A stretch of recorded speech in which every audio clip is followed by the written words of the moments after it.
Antes de continuar con los puntos más principales del curso, vamos a detenernos en algunos documentos que son fundamentales, sobre todo para saber cómo hemos llegado actualmente a los distintos compromisos que se desarrollan, tanto a nivel internacional en el seno de las Naciones Unidas como a nivel europeo. Uno de los primeros de los documentos más importantes a nivel europeo es lo que se conoce como la Carta de Aalborg.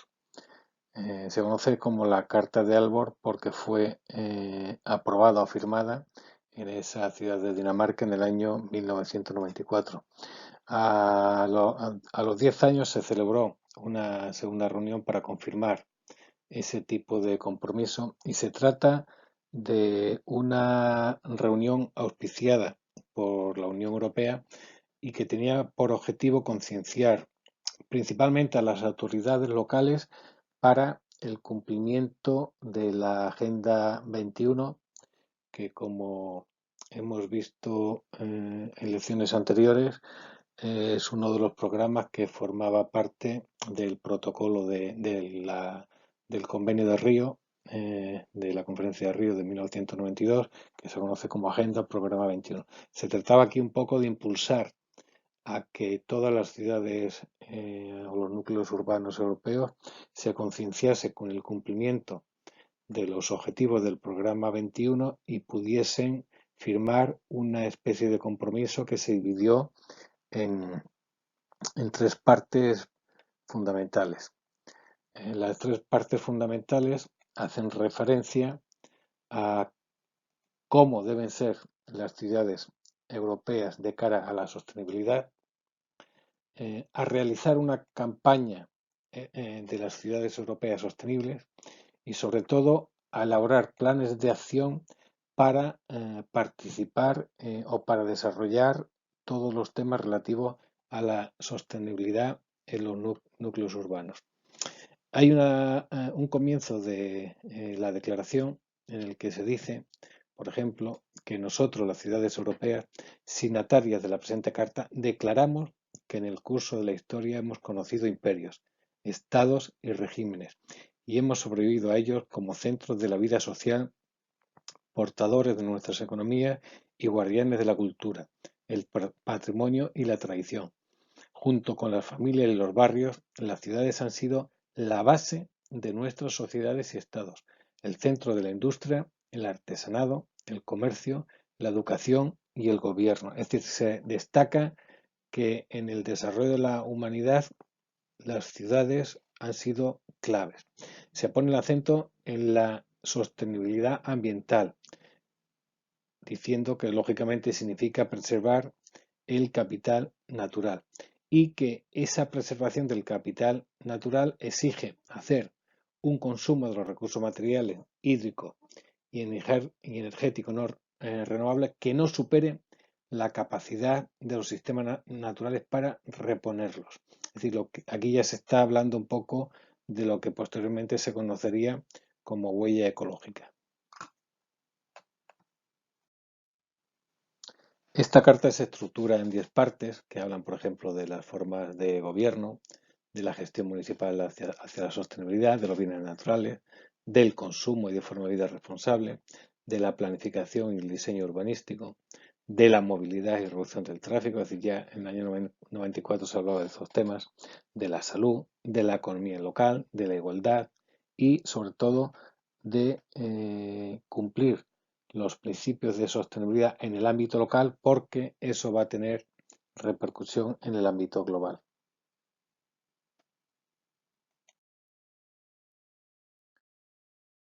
Otro documento que es importante a nivel nacional, a nivel de España, dentro del camino hacia la sostenibilidad y el desarrollo de las ciudades,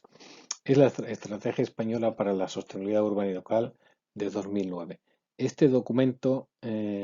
no solo supone una adaptación a nuestro contexto, es decir, al contexto español, de la Estrategia Temática Europea de Medio Ambiente Urbano de 2006, que se aprobó en el seno de la Unión Europea, sino que pretende también ir más allá, es decir, ser válida tanto para municipios con un marcado carácter urbano, como para el resto de entidades locales, es decir, las entidades más rurales, y quiere avanzar hacia un nuevo enfoque integrado, dando cumplimiento del principio de desarrollo territorial y urbano sostenible que ya se había puesto de manifiesto con la Ley del Suelo del año 2007 y el Real Decreto Ley que aprueba el texto refundido del año 2008.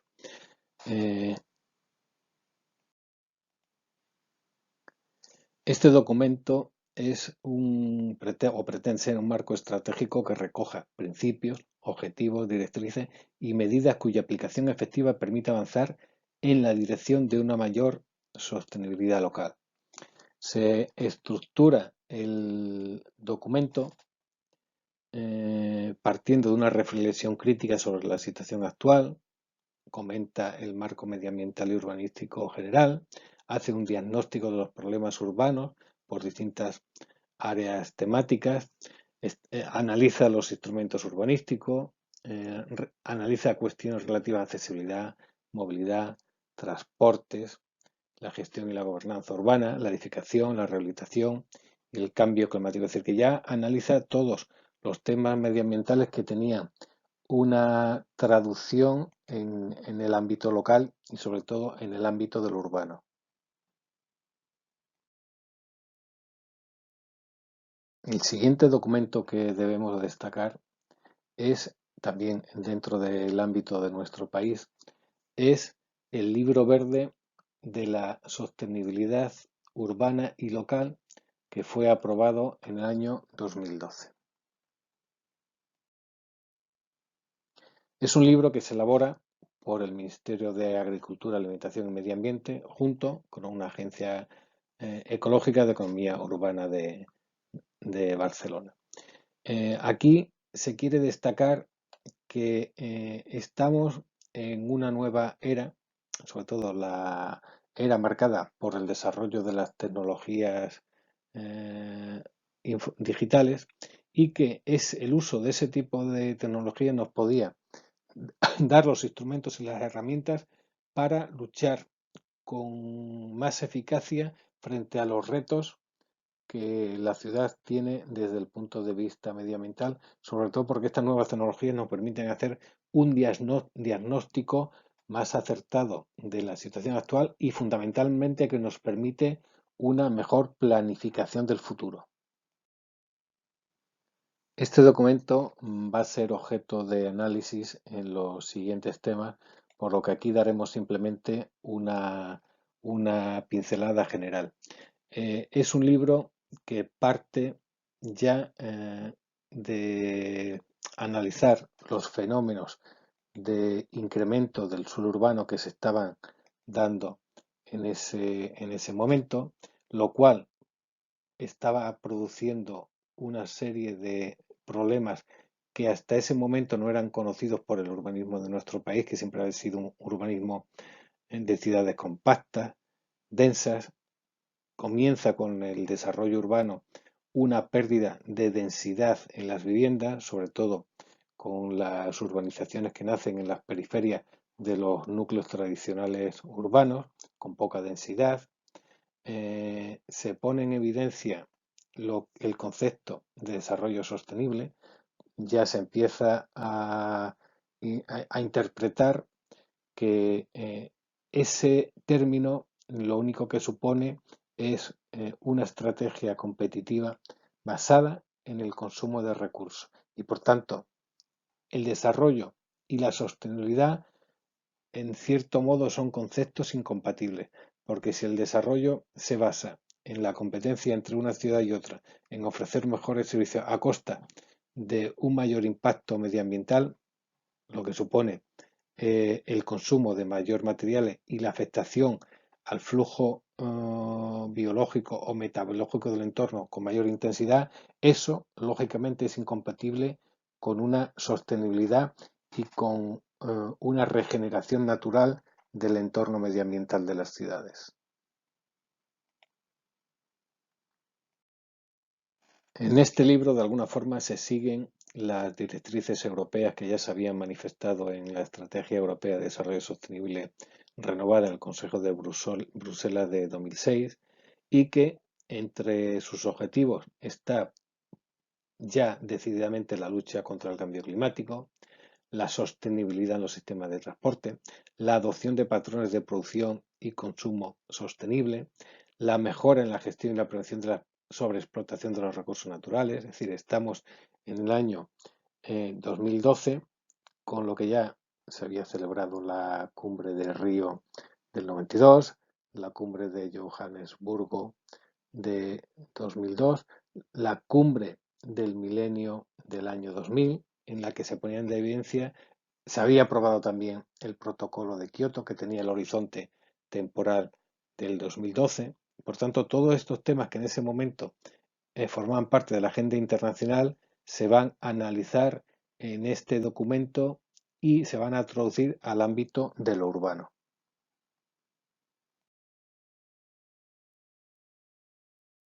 Por último, lógicamente, debe mencionarse la Agenda Urbana Española aprobada a principios del año 2019 y que tiene su fundamento en el cumplimiento de uno de los Objetivos de Desarrollo Sostenible, en concreto el número 11. Es una agenda que propone la adopción de los Objetivos de Desarrollo Sostenible o las metas incluidas en el Objetivo de Desarrollo Sostenible número 11 para el horizonte de 2030. Se basa también en la nueva agenda urbana aprobada por la ONU, Hábitat 3, en Quito en 2016. Y algunos aspectos que podemos destacar de esta agenda y que nos deben llevar a cierta reflexión es, por ejemplo, que el 80% de la población española ya se concentra en áreas urbanas. Es decir, un porcentaje que en otros países o en otros ámbitos internacionales o a nivel mundial se prevé que se alcance en 2030 o 2050, nosotros ya hemos alcanzado ese porcentaje. Y este 80% de la población española solo ocupa el 20% del territorio. Es decir, hay el 80% de la población, el 20%, total que tenemos un 80% del territorio donde solo se concentra el 20% de la población. Eh, Durante los últimos años las ciudades se han visto sometidas a una presión demográfica porque en los 15 años que transcurren del año 2001 a 2016 las ciudades pequeñas han crecido un 18% y las grandes un 16%. Es decir, que son centros que aglutinan temas laborales, temas de servicios y son centros que absorben la población rural de alrededor que poco a poco se va concentrando en los núcleos urbanos porque son zonas lógicamente de mayor calidad de vida y mayor proporción de servicio. ¿Cómo dice la agenda urbana que deben ser las ciudades españolas? Pues lo que han sido siempre, sostenibles, que responden al modelo mediterráneo, inclusivas, seguras y resilientes. El modelo mediterráneo no confundáis con ciudades costeras con el Mediterráneo, sino el modelo mediterráneo de ciudad puede ser también Cuenca, Guadalajara, ciudades que no tienen costa, pero que responden a lo que se ha denominado ese modelo mediterráneo que responde a nuestra cultura, sobre todo la cultura romana, que son ciudades con un núcleo urbano muy definido, con centros públicos de reunión, siempre han sido inclusivas, concepto que en los últimos años se va perdiendo porque comienza a haber zonas segregadas y lo que ahora se pretende para dar respuesta al cambio climático es, con lo que ello conlleva de incremento de los desastres naturales, es que sean resilientes, es decir, ya nos tenemos que preparar en nuestro ámbito urbano para construir infraestructura o servicios que sean capaces de responder ante situaciones de desastre natural y,